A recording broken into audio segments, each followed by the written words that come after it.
Esther capítulo 4, versículo de número 9, 10 e 11.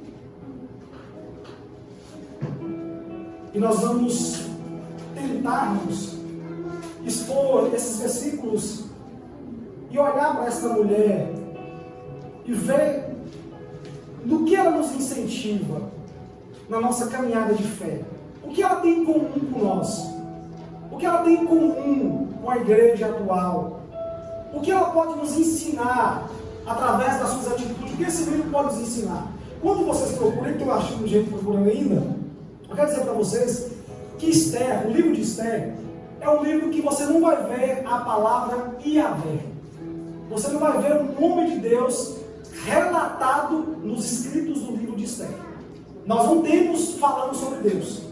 Só que é um livro que tem uma grande importância pelo fato que ele marca o povo judeu com uma festa que até nos dias atuais alguns fazem essa festa lá, que é a festa da grande libertação de um povo que estava condenado à extinção naquela região cujo qual o livro é escrito.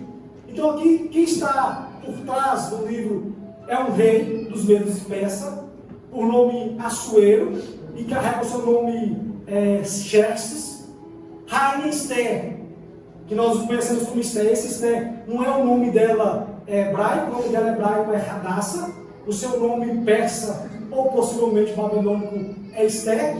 E a ideia do seu tio, que está aqui, que é um personagem que carrega durante todo o livro, que é o Mardoqueu ou Mordocai, que é também um nome voltado da cultura dali, daquele ambiente. Então, Esther está relacionado à deusa Ishtar e Mardoqueu relacionado ao deus Marduk, que é uma divindade babilônica. Então, esse livro não leva o nome de Yahvé, mas todo o processo que acontece no livro de Esther nos pressupõe, nos faz olhar para o livro e ver que o que está acontecendo não teria como acontecer se o Deus dos judeus, o Yahvé, não estivesse presente. O autor, quando ele escreve o livro, a sua arte de escrever é tão bela que a ideia dele é: eu quero falar para vocês da ação, da soberania de um Deus verdadeiro, um Deus que preocupa com o seu povo, um Deus que preocupa com aqueles que o servem, mas eu não preciso colocar o nome desse Deus aqui. Porque todos aqueles que lê essa narrativa vai perceber que esse Deus é o Deus Yahvé.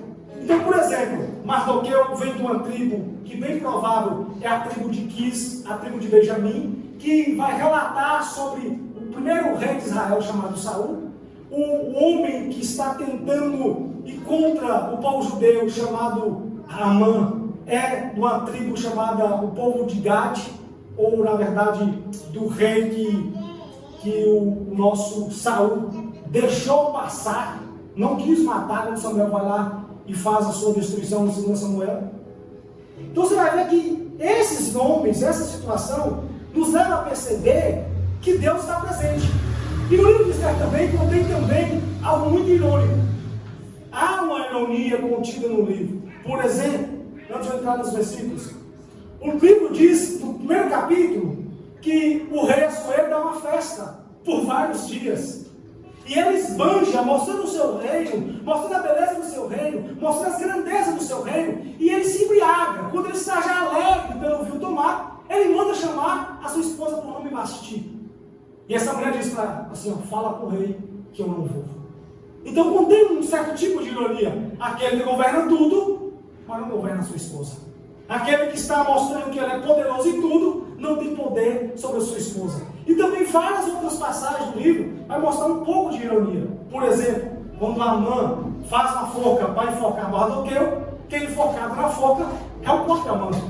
Quando Amã fala que ele vai ser honrado diante de todo o povo, porque ele está sendo o assessor do rei, quem é honrado diante de todo o povo é Mardoqueu. Então o escritor ele vai detalhando e mostrando que Deus é soberano, que Deus está presente. Então mostra a eficácia da soberania de Deus. E nós vamos focar um pouco na atitude desta mulher, por nome Esther.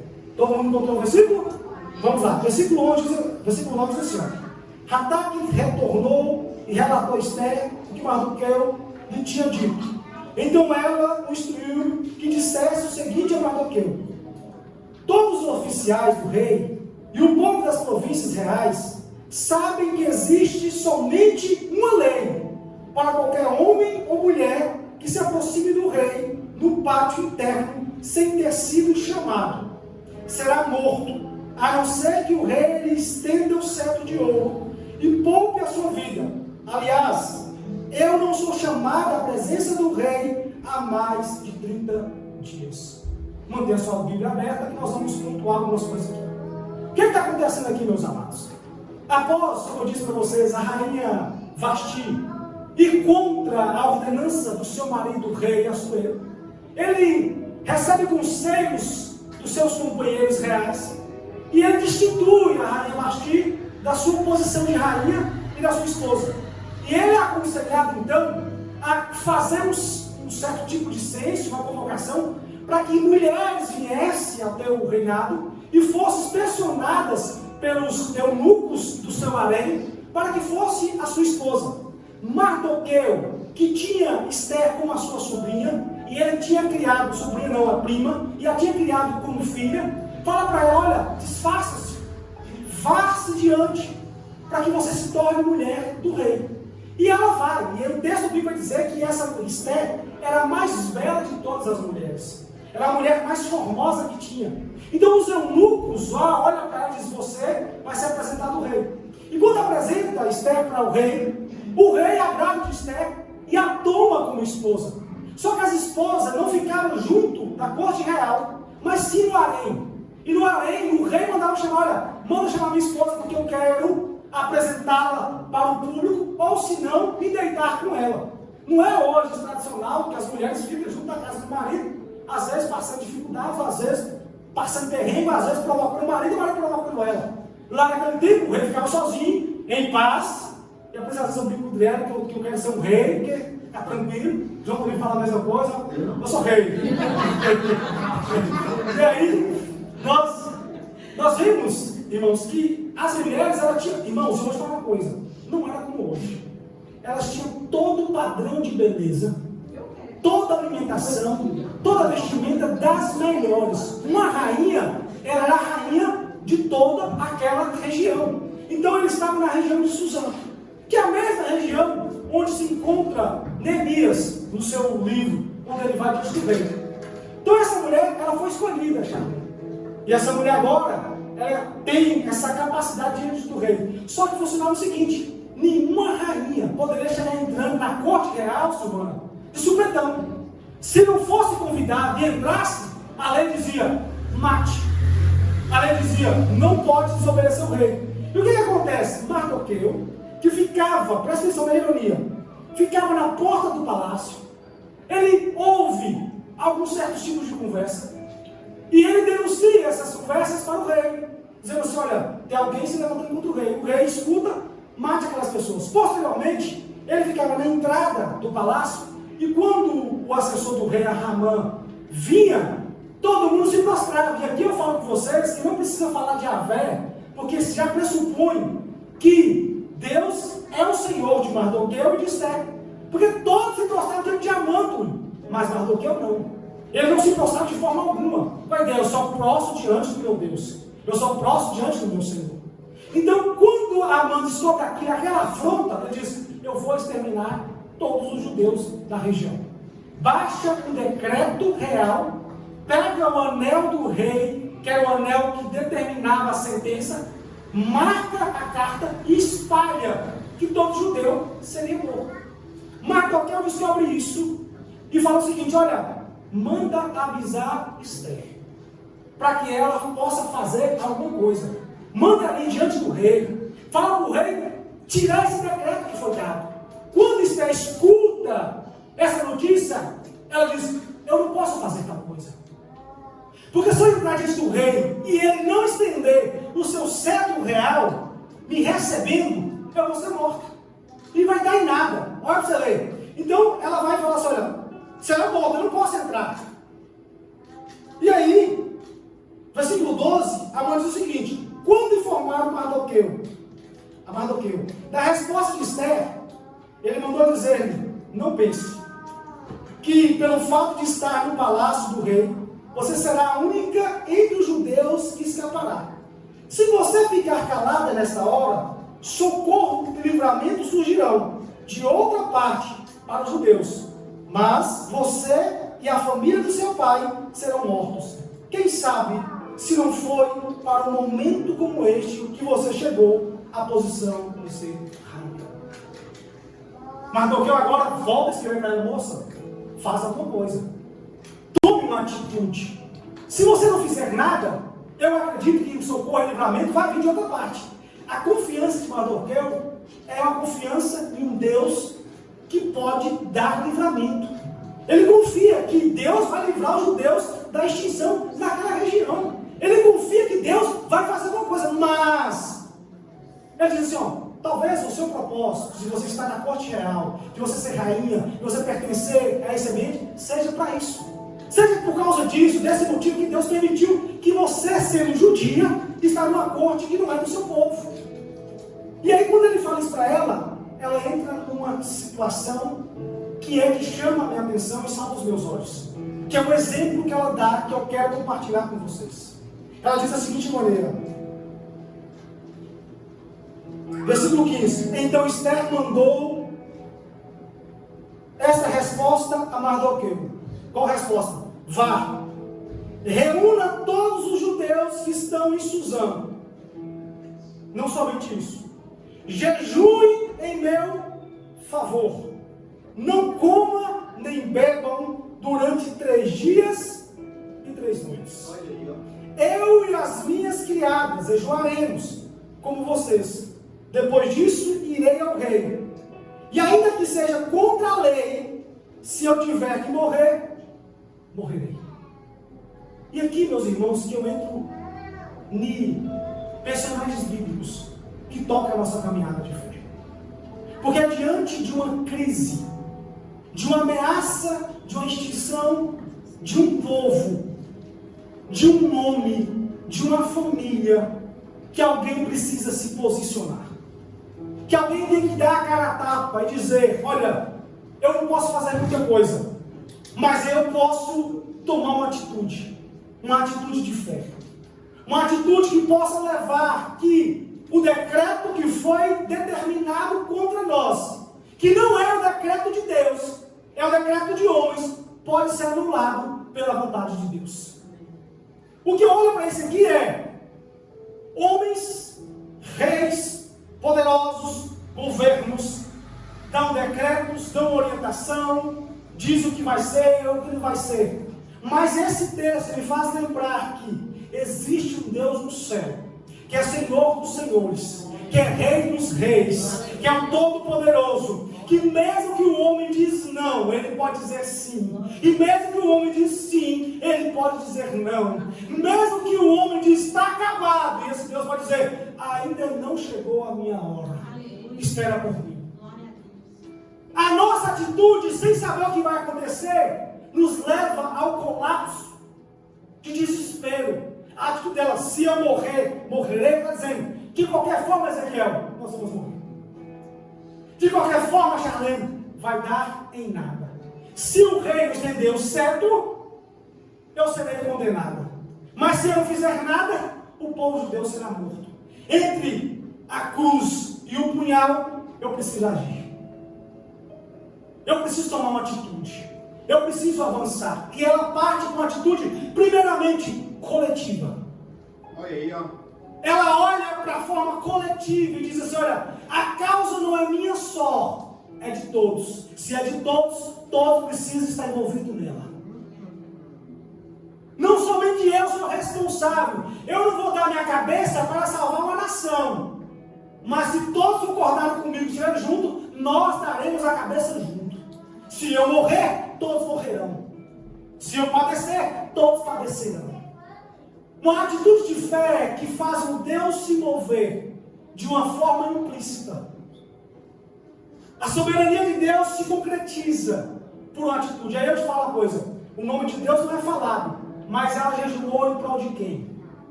Ela fez o jejum em prol de quê? Qual é o o motivo? Porque o jejum sem um propósito é apenas ficar sem comer, é regime. Mas o jejum com propósito, diante do Deus dos céus, é algo que nos move, nos faz Deus mover ao nosso favor. E a atitude dessa mulher me chamou a atenção e disse assim: peraí, Túlio, a causa de quem? Na sua família já, na causa de quem? Na minha família, a causa de quem? Na sociedade, a causa de quem? Na igreja, a causa de quem? Se é uma causa coletiva, todos têm que participar. Todos têm que contribuir de alguma forma, de alguma maneira. E o que ela colocou, ela disse assim: não é qualquer coisa. Eu vou falar para vocês. Diga a todos que jejuem. E não é um jejum qualquer. Ela diz: o jejum tem que ser específico. Eu quero 3 noites, 3 dias, sem comer e sem beber. Fala para todos os judeus que estão na região de Suzã, para jejuarem. Que compadeça dessa causa, para que eu possa tomar uma atitude. E ela diz assim: não somente eles, não é eles fazerem e eu não fazer nada. Eu também, juntamente com as minhas moças, vou jejuar 3 dias e 3 noites. E no 3º dia eu vou diante do rei. Se eu perecer, pereci. Meus amados, isso aqui me comove. Pelo fato que, diante de uma situação que não tem retrocesso diante dos homens, alguém toma atitude de fé. Alguém resolve lutar com a causa de forma espiritual. Ela diz: eu vou me preparar. E se você parar para perceber, no decorrer dessas séries, eu vou falar de outros homens que fizeram praticamente a mesma coisa. E me parece que sempre, no Antigo Testamento, os votos de humilhação e de jejum sempre estava no cotidiano de pessoas que se arrependiam ou queriam que Deus fizesse alguma coisa em todas as suas vidas. Quando eu olho para Neemias faz o mesmo papel, jejum. Quando eu olho para Jonas, para a nação de Nínive que vai ser destruída, olha lá o rei, mandando todo mundo jejuar e colocar pano de saco. Então nós temos esse tipo de atitude. E essa mulher faz tal coisa. Decorrer do desenvolvimento, ela entra diante do rei. E quando ela entra diante do rei, entra com medo, que isso é normal. E o rei estende o cetro. E fala aquela palavra mais bonita que nós devemos falar direto para nossas esposas. O que queres, rainha Esther? Diga-me, que até a metade do meu reino eu te darei. Aleluia! Que coisa maravilhosa, gente! Até metade eu dividirei contigo o meu reino. E Esther diz para assim: rei, o que eu quero é só simplesmente que você venha na minha lugar onde eu estou, que eu vou dar um banquete, eu vou dar um jantar, e eu quero convidar 2 pessoas especiais ao rei. A primeira é o Senhor, e o segundo é Amã. Traga eles para mim. E o rei vai juntamente com Amã, se assenta no banquete, e o rei diz para ela: rainha Esther, estamos aqui, diga-me, o que você quer? Que até metade do meu reino te darei. E ela diz: o que eu desejo ao rei é que você volte amanhã, novamente para o banquete, juntamente com Amã. E eles vão para casa, e mais uma vez Deus faz coisas de forma sobrenatural. Ela jejuou em prol que a condenação fosse arrancada. Só que Deus incomoda o rei durante a noite toda. E o rei fica louco, levanta, pega o livro das crônicas, começa a ler e vê que Mordecai ou Mardoqueu tinha um dia dissipado um motivo de traição, como eu disse para vocês no início da mensagem. E falou assim: o que houve? Que honra deu para Mardoqueu? Alguém honrou aquele homem? E o seu súdito disse: não, rei, ninguém honrou. Ele disse: manda chamar Amã. Amã chega e diz: Amã, pega o meu moaro, a minha cavalgadura, o animal que eu monto, pega as minhas vestes reais. E Amã todo empolgado: o rei vai me honrar diante de toda a população. Ele diz: veste a Mardoqueu, coloca ele na minha cavalgadura e puxe ela por toda a cidade, para que todos vejam qual é o benefício quando o rei quer honrar alguém. Meus amados, percebam isso aqui. A atitude de Esther fez que um homem fosse incomodado a noite inteira e lembrasse de algo que tinha sido feito por ele e honrou o primeiro primo dela. A sequência viria. Porque no outro dia, no banquete, Amã já triste, porque ele foi desonrado diante de toda a nação, puxando o cavalo ou a mula de Mardoqueu, ele se desespera. Eles vão dar fim no judeu agora. Meus amados, a rainha Esther faz novamente o banquete e chama eles. Ela diz assim: o que queres, rainha Esther? E ela diz: eu vou falar com você, meu rei. É que eu estou sendo ameaçada de extinção ou de morte e toda a minha família. E o rei se desespera: quem é que está fazendo tal coisa? Ela conta: é o teu servo, Amã. Ele baixou um decreto para destruir todos os judeus da região. E o rei diz para ela: eu não posso mudar as leis dos medos persas. Aquilo que foi assinado, aquilo que foi marcado, não pode ser mudado. E aí ele vai lembrar de Mardoqueu, traz Mardoqueu para o palácio, enforca Amã na forca que ele estava preparando para Mardoqueu, enforca a família de Naamã. E naquele exato momento ele diz assim: ó, eu não posso mudar o decreto. Só que é o seguinte: você é o meu assessor, Mardoqueu. Toma o meu anel de selar. Eu não posso revogar a lei que foi feita, mas você pode criar outra lei. A lei não pode ser revogada, mas pode ser criada outra, que intervém nessa. Sabe o que Mardoqueu escreveu? A todos os judeus que estão dispersos na região de Susa. Aqui vai uma ordem e um edito real: resista à perseguição e mate todo soldado que chegar diante de nós. E a nação judaica naquele tempo foi salva por esse decreto. E o que isso vai nos levar a motivar? Eu quero chamar a sua atenção, meu amado e minha amada, e dizer para você que tem coisas que nós desistimos sem lutar. Tem coisas que nós deixamos para lá, desesperançosos, sem capacidade de agir. Eu quero que vocês olhem para a história de Esther e percebam assim, que uma pessoa só fez que uma nação fosse salva pela sua atitude de fé. O que é mais fácil? Deus restaurar alguma coisa que você perdeu? Mudar alguma coisa que você precisa mudar? Agir na sua vida? Ou uma nação ser totalmente salva pela atitude de uma mulher que se posicionou com fé? A minha pergunta: o que você tem feito de atitude diante de circunstâncias avassaladoras que vêm sobre a sua vida? Qual é o seu comportamento? Como você tem lidado com as perdas, com as causas difíceis, com as situações desastrosas da vida real? Quando eu olho para esse texto, eu vejo: peraí, não pode estar aqui simplesmente por estar. Algum motivo ele precisa me informar. É uma vida de esperança e convicção que um Deus que tem a soberania e o mundo nas palmas da sua mão pode mudar uma situação através de uma atitude de fé. Nós precisamos agir. E agir com confiança. E a maioria das vezes não é agir sozinho. Tem coisas que nós agimos sozinhos, tem coisas que precisamos compartilhar com quem está próximo de nós. Tem coisas que nós encaramos por si só, mas tem coisas que envolvem outras pessoas. Compartilhe com elas e chame elas para lutar a sua causa. Eu nunca vi um tempo tão estranho para o povo cristão. Porque o texto bíblico do Novo Testamento, segundo a orientação paulina, levar as cargas uns dos outros, orar uns pelos outros, atentar para as dificuldades uns dos outros. Nós vivemos um tempo tão individualista que as nossas queixas, que as nossas causas não são compartilhadas. E quando dá ruim, nós queremos colocar a culpa em outras pessoas que nem sabiam da nossa situação. Nós, como corpo de Cristo, como igreja do Senhor, precisamos encarar algumas realidades com fé e motivação e atitude e ação. Tem coisas que nós vamos resolver com conversa. Tem coisas que nós vamos resolver com conselho. Mas tem coisa que precisa ser resolvida através da oração e do jejum.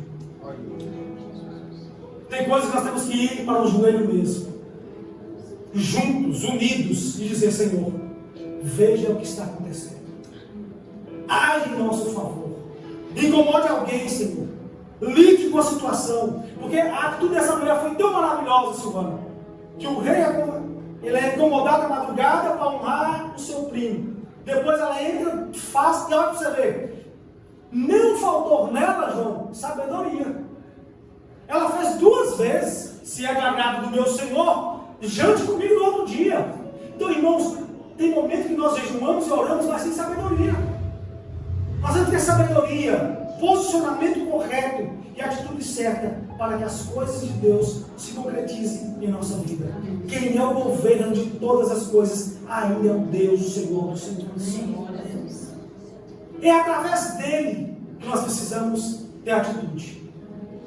E para finalizar essa questão, eu quero usar um paralelo no Novo Testamento. Capítulo 16 do livro de Lucas. O próprio Jesus Cristo vai contar uma parábola. E ele vai dizer sobre a importância de orar sempre e nunca desfalecer, ou nunca desanimar. E ele conta a história de uma mulher que foi diante de um rei iníquo e dizia para o rei: rei, julga a minha causa. Por vários dias ela fez isso. O rei, incomodado pelo tanto ser questionado pela viúva, disse: eu não temo a Deus, eu também não temo aos homens, mas pela importunação dessa mulher, eu vou julgar a causa dela. E Jesus Cristo diz assim, ó: se um rei iníquo pode beneficiar uma viúva, quanto mais o vosso Pai que está nos céus não fará benefício aos teus filhos, que clama a Ele dia e noite? A resposta nossa é sim. E Jesus disse depois: porventura, quando o Filho do Homem voltar, achará fé na terra? As atitudes de fé de Esther foi um jejum. Foi pedir todo mundo para abster-se de alimento e ter uma atitude de ir até o rei. Tem gente que fala assim: Deus, eu quero que o Senhor age, eu quero que o Senhor age na vida de fulano, eu quero que fulano se converta. Aí jejua para fulano, ora para fulano, mas não vai para fulano fazer o convite na vida dele. Jejua, ora, mas não vai para fulano falar do Evangelho. Ó Senhor, eu quero que o Senhor mude a minha vida, meu casamento, a minha estrutura. Faz o jejum, faz a oração, mas não tem atitude, chamada atitude de reconciliação. Uma pessoa ferida precisa ter o pedido de perdão e reconciliação. Não apenas orar, não apenas jejuar. O Esther mostra com eficiência uma atitude de um servo de Deus que age de forma sábia. Jejuou coletivamente, jejuou individualmente, teve uma atitude de ir até o rei, e quando o rei respondeu a ela, mas o rei está na minha mão, o jogo virou, agora a atitude é minha, eu vou pedir o que ele precisa me dar. E o rei fez o que ela pediu. Finalizo nesta noite, meus amados. Essa história dessa mulher toca a nossa caminhada de fé, porque tem momentos que nós estamos desesperados, sem saber o que vai fazer, que atitude tomar. Eu quero dizer para você, quando isso acontecer com você, não perca tempo. Baixe um jejum na sua vida, de oração. Se tiver alguém próximo de você, se é causa familiar, convide a família. Se é com os filhos, convide os filhos. Se é congregacional, convide a igreja. Fala: vamos jejuar comigo? Vamos orar comigo? Porque a causa que eu estou enfrentando, homem não pode resolver, mas Deus pode resolver. E se Deus não resolver, eu perecerei, mas perecerei crendo naquele que faz todas as promessas. Porque Deus nunca vai deixar de responder os teus servos. Pode ser que ele responda não, mas a maioria das vezes ele responde sim. Amém? Coloque-se de pé em nome de Jesus, vamos orar nessa noite.